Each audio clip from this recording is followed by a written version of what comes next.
నమస్తే. మనతో ఉన్నారు సీనియర్ జర్నలిస్ట్ కనకదుర్గ వడ్లమణి గారు.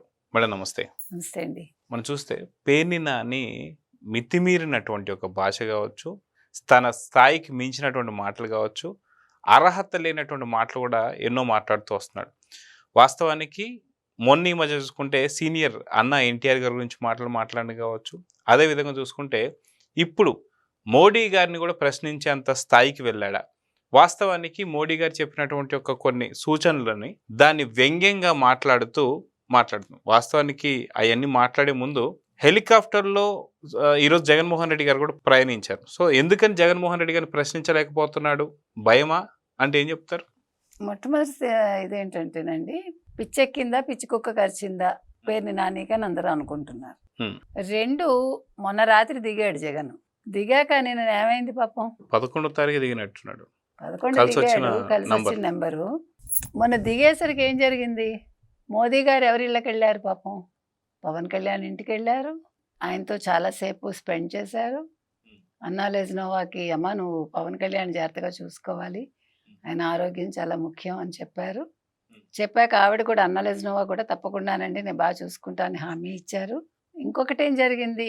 గంటన్నర సేపు చంద్రబాబు నాయుడు గారి ఇంట్లో కుటుంబంతో ఆయన గడిపి అక్కడ రాముల వారి పూజ చేసి, అది కూడా హైదరాబాద్లో, తెలంగాణలో. మరి ఎలా మండి ఉంటుంది జగన్మోహన్ రెడ్డికి? మామూలుగా మండుతుందా? ఆ మంట ఎవరి దగ్గర నుంచి వచ్చింది? ఇప్పుడు ఎవరి నోట్లోంచి వచ్చింది? అది పేరుని నాని నోట్లోంచి వచ్చింది. అంటే మీరు అన్నారు దమ్ము లేదా ధైర్యం లేదా అంటే ఆ పదాలు ఆయన డిక్షనరీలో లేవు. జగన్మోహన్ రెడ్డి డిక్షనరీలో ఆ రెండూ లేవు. చేత కాని వాడే పక్కవాడి చేత మాట్లాడిస్తాడు ఎప్పుడు కూడా. ఆయన 5 ఏళ్ళు అదే చేశాడు. ఆయన ముఖ్యమంత్రిగా ఉండి ముఖ్యమంత్రి తీసుకున్న నిర్ణయాలు కూడా ప్రకటించలేకపోయాడు. ఎప్పుడైనా ప్రకటించాడా? మీకు తెలుసా? మీకు గుర్తుందా? I don't think so. కాబట్టి చేతకాని చేవలేని ఒక వ్యక్తి, ఒక జగన్మోహన్ రెడ్డి ఏం చేశాడు? పేరుని నాని చేత మాట్లాడించాడు. మొట్టమొదట ఎన్టీఆర్ గారి కుమార్తె వివాహం గురించి మాట్లాడాడు. పేరుని నాని, ఆఫ్టర్ ఆల్ పేరుని నాని, గుర్తుపెట్టుకోండి. ఆఫ్టర్ ఆల్ అన్నాను నేను. ఎందుకన్నానంటే అసలు నువ్వెవడివి? అసలు who are you to talk about NTR garu ఆర్ ఆయన తీసుకున్న నిర్ణయం గురించి మాట్లాడడానికి?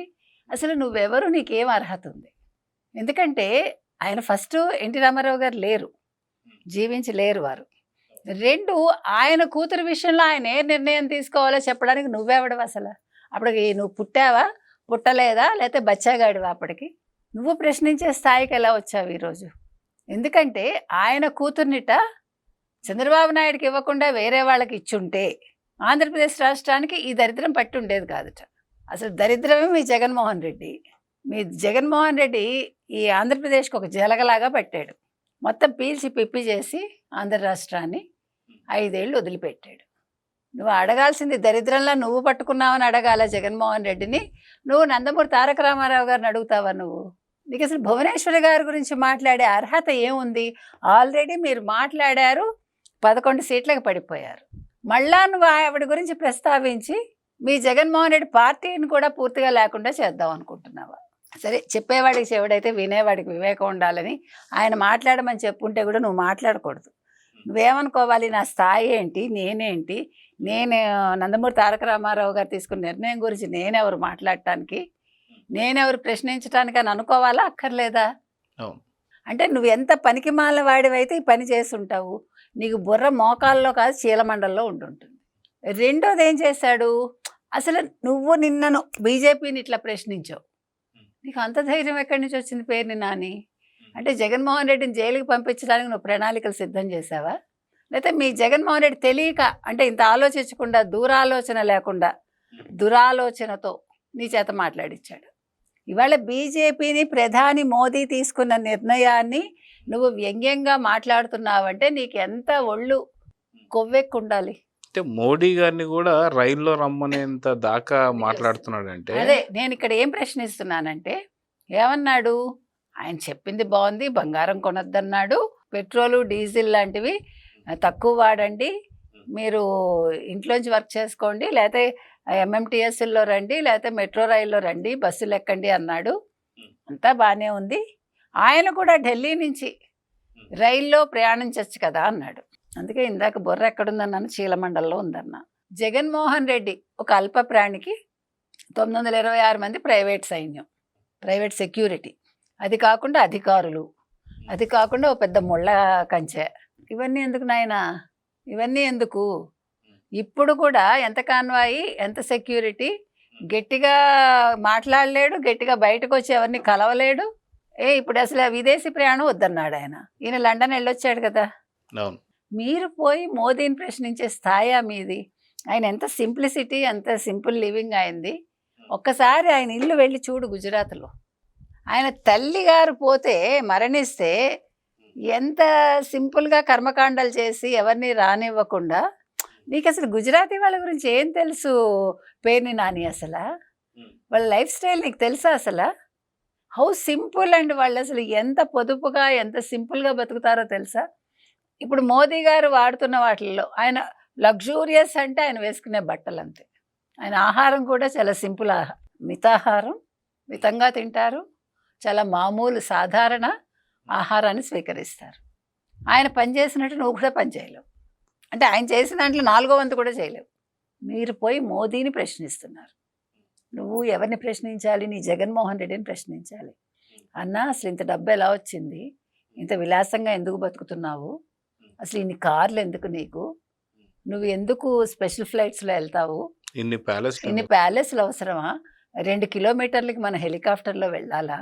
అదేదో గవర్నమెంట్ కార్ ఇస్తే బాగలేదని మళ్ళీ ఇంకో కొత్త కార్ తెచ్చుకుని ఈ కార్ని కూడా వెనకాల నడిపించుకుని వెళ్ళాలా మనం అని అడగాలిగా.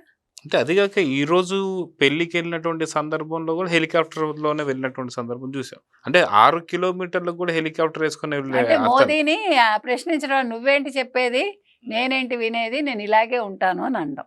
అర్థమైందా మీకు? సో మరి రాబోతున్నటువంటి టైంలో నిన్ననే అమిత్ షా గారిని చంద్రబాబు నాయుడు గారు కలిశారని, రాబోతున్నటువంటి టైంలో ఖచ్చితంగా వైసీపీకి సంబంధించి అన్ని కేసులు కూడా కేంద్రంలో కూడా ఒక కాపీ పెట్టారని, ఒక్కొక్కరి పైన చర్య తీసుకుంటారని చెప్పి అంటున్నారు. సో నిజంగా మీరు అన్నట్టు ప్రశ్నించి జగన్మోహన్ రెడ్డి జైల్లో తోయించాలనే ప్లాన్ అనుకోవాలా? ఎలా చూడాలి? ఇప్పుడు నేను అమిత్ షా గారిని కలిశారు. ఇప్పుడు ఏమన్నారు? ఇప్పుడు మంత్రులు కావచ్చు, ప్రధాని కావచ్చు, మరొకళ్ళు కావచ్చు. ఇక్కడ ఇంకో ప్రాబ్లం ఏమొచ్చిందంటే జగన్మోహన్ రెడ్డికి తెలంగాణలో కలిశారు. ఎవరు? మోదీ గారు. ఇక్కడ హైదరాబాద్లో చంద్రబాబు నాయుడు ఇంట్లో చంద్రబాబుని కలిశారు, వాళ్ళ కుటుంబాన్ని. ఆ తర్వాత పవన్ కళ్యాణ్ ఇంట్లో పవన్ కళ్యాణ్ని కలిశారు. పోనీ కలిసి ఊరికే ఉన్నారా? ఈ కలయిక వెనకాల ఏముంది? ఆల్రెడీ కూటమి ఫామ్ అయ్యి ఆంధ్రప్రదేశ్లో 124 సీట్లు తెచ్చుకున్నారు. కూటమిని ఎలా విడదీయాలా అని ఇక్కడ ఒక పక్క బుర్ర బద్దలు కొట్టుకుంటుంటే వైసీపీ, మీరు మళ్ళా వచ్చి తెలంగాణలో మనం కూటమి కడదాము, 2028లో మనమే వద్దాము, రేవంత్ రెడ్డిని కూడా ఆహ్వానించానంటే మరి కడుపు మండుతుంది కదా, మండదా? అంటే ఇక్కడ తెలంగాణలో కేసీఆర్ని పక్కకు పెట్టి తొక్కేసి అటు పక్క జగన్మోహన్ రెడ్డిని కూడా తొక్కేశారు. తొక్కడం అయిపోయింది ఆల్రెడీ. అక్కడ ఇంకా తొక్క మిగిలింది మీకు. అర్థమైందా? అక్కడ తొక్కడం ఇంకేం లేదు, ప్రజలే తొక్కారు. ఇక్కడ ఎవడు తొక్కక్కర్లా. కాకపోతే ఆయన కడుపు మంటకి, ఆయన కడుపు దుగ్ధకి ఇవి కారణాలు. అందుకని అదో ఆడలేక మధ్యలో ఓటు అన్నట్ట. అలాగా ఇవాళ ఇవన్నీ కూడా ఆయన నోట్లోంచి రప్పించాడు. అంటే ఇంకా చేతకాని ఒక అధ్యక్షుడు అనాలో, చేతకాని రాజకీయ నాయకుడు అనాలో నాకు తెలియదు. మొత్తానికి జగన్మోహన్ రెడ్డికి అయితే వాయిస్ లేదు. He cannot question anybody. ధైర్యంగా మోదీని అసలు అడగలేడు. మీరు అన్నట్టుగా ఇప్పుడు ఆయన జైలుకి పంపించడమే పేర్ని నాని లక్ష్యం అనేది మనకి క్లియర్గా అర్థమవుతోంది. కాబట్టి అమిత్ షా కూడా అక్కడ పావులు కదుపుతున్నారు. షా ఎప్పుడు చెక్ పెడతారా అనేది మనం వేచి చూడాలి. సో చూద్దాం మేడం. ఖచ్చితంగా కంప్లీట్గా ఒకదాని తర్వాత ఒకసారి మోడీని కలవడం, మరుసటి రోజే షాని కలవడం మనం చూస్తూ వస్తున్నాం. సో కంప్లీట్గా ఎలాంటి చర్యలు తీసుకోబోతున్నారు అనేది చూద్దాం. మరి నమస్తే.